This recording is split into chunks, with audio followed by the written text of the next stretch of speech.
ملک صاحب کیسے دیکھتے ہیں؟ آپ تو جورسٹ بھی ہیں, آپ کا تعلق پی ٹی آئی سے بھی ہے. مجھے یہ بتائیے کہ یہ چیف جسٹس صاحب کو جو مشن ملا ہے, مجھے تو لگا کہ کوئی انٹیروگیٹرز آ گئے ہیں, کوئی تھانے دار آ گئے ہیں. ہم نے تو ایسا کبھی سنا نہیں, دیکھا نہیں ہے. تو عدالتی اصلاحات تو ججز لا سکتے ہیں نا جی. اور اس کے ساتھ ایک اور بھی اپنا ٹیک دے دیجیے گا, جو کل قومی اسمبلی میں پرسوں بیان دیا اسپیکر صاحب نے. انہوں نے کہا جی جج صاحب کو بتا دیجئے, تو کیا پارلیمنٹ میں جوڈیشری کا یا ججز کا جو کوئی بھی ایکٹ ہے وہ ڈسکس ہو سکتا ہے؟ مجھے تو یہی پتا کہ کانسٹیٹیوشن میں یہی ہے کہ آپ ان کا کوئی کنڈکٹ جو ہے وہ ڈسکس نہیں کر سکتے پارلیمنٹ میں.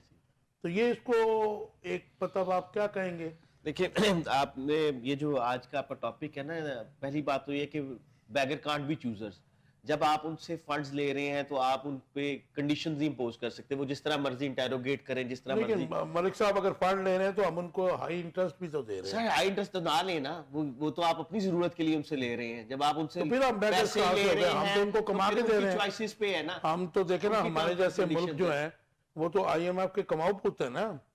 ہم تو ان سے اگر پیسے لیتے ہیں, دیتے بھی ہیں, اپنی نالائکی کی وجہ سے ہم اس طرح کے حالات میں آ گئے ہیں. اور سیکنڈلی جو بہت امپورٹنٹ بات ہے, وہ جو ہمارے لا منسٹر صاحب ہیں, جو پاکستان کی جوڈیشری کا بھی جو بیڑا گرک ستیہ ناش کر دیا ہے, آپ کی پارلیمنٹ کا بھی, آپ کی کانسٹیٹیوشن کو بھی ڈیمیج کیا ہے, بڑا کنٹریبیوشن ہے ان کا. تو وہ اس چیز کو ایڈمٹ کر رہے ہیں کہ ہاں اس میں جو ہے نا ریفارمز کی ضرورت ہے, اور اس کو وہ ریویو کرنے کے لیے آئے. وہ تو کہتے ہیں جو مطلب کیا ضرورت, پیزا نے وہ نہیں کیا جو انہوں نے کر دیا.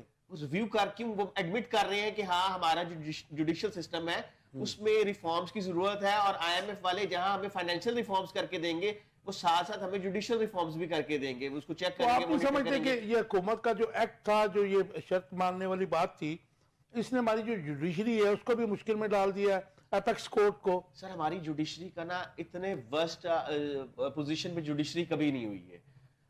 مطلب ڈارکنیس ہی ڈارکنیس ہے, کیونکہ گورننس ہے نہیں. ایک عدلیہ, ایک عدالتوں سے ہی لوگوں کو امید ہوتی تھی کہ کوئی بھی کسی قسم کا بھی اگر معاملات خراب ہے تو گورنمنٹ جو جوڈیشری ہے وہ اس پہ ان کو ریلیف دے گی, ایک لوگوں کے فنڈامنٹل رائٹس پروٹیکٹ کریں گے. وہ نئے ججز 6 اور 7 تو آ گئے ہیں نا جی, وہ اسی لیے آ رہے ہیں نا کہ لوگوں کو ریلیف مل سکے. سر وہ ریلیف وہ اپنی چوائسز کے ججز لے کے آ رہے ہیں, اور اس میں بھی وہ پرنسپل آف سینیورٹی ہے, اس کو وہ ڈسٹرب کر رہے ہیں کہ اگر آپ دوسرے صوبے سے لے کے آ رہے ہیں ان کو آپ سینئر لگا رہے ہیں, تو یہ سارا کا سارا ایک سسٹم جو ہے نا یہ زیادہ دیر تک چل نہیں سکتا لوگوں کے لیے. اور ملک کا جو پوزیشن ہے, ہماری انٹرنیشنلی جو سٹیٹس ہیں وہ بھی ہمیں ایک ایسے دیکھتے ہیں جیسے یہاں پہ خانہ جنگی ہو رہی ہے. اس طرح کے حالات ہم جب چھوٹے ہوتے تھے سنتے تھے کہ عراق میں یا جو جن کنٹریز میں ایک وار سٹیٹ بنی ہوتی تھی, وہ سیم جو کرائسس ہے نا وہ پاکستان اب فیس کر رہے ہیں. اور اللہ آپ دیکھیں نا, طیب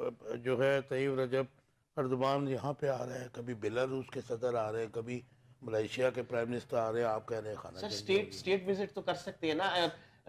ٹرکی کے ساتھ ہمارے بڑے اچھے جو ہیں وہ ریلیشنز ہیں پاس میں بھی. طیب اردوغان کو ماشاءاللہ 20-22 سال سے وہ گورنمنٹ میں ہے, اور ان کا یہ 10واں وزٹ ہے اسٹیٹ پاکستان کے لیے. اچھی بات ہے. اگر آگے چلتے ہیں, مجھے ایک لائن کا آنسر دے دیجئے. آپ جو پی ٹی آئی والے ہیں, کوئی بھی ڈیلیگیشن آتا ہے یا کوئی ہیڈ آف دی اسٹیٹ آتا ہے, یہ وہ کہتے ہیں کہ عمران خان کو چھڑوانے آ گیا. نہیں, ہم ایسا بالکل نہیں کہتے جی. خان صاحب تو اپنے جتنی بہادری اور دلیری کے ساتھ اپنے کیسز کو فیس کر رہے ہیں. پاکستان کی ہسٹری میں کوئی ایسا نہیں ہے پولیٹیشین جو بیمار نہیں ہوتا, جو کسی طرح سے بھی این آر او نہیں مانگ رہا, وہ ڈٹ کے کھڑا ہے پوری طرح سے. میری خان صاحب سے ملاقات ہوئی ہے, خان صاحب 3 گھنٹے اس میں وہ ٹرائل کورٹ میں ملاقات جب ہوئی ہے اڈیالہ کے اندر, 3 گھنٹے آپ بلیو کریں کہ وہ کھڑے رہے ہیں بالکل ایک نوجوان کی طرح. نہ وہ پانی انہوں نے مانگا, نہ انہوں نے چائے مانگی, نہ انہوں نے کوئی میڈیسن مانگی. اللہ کا شکر ہے وہ بالکل ڈٹے ہیں, حوصلے بلند ہے.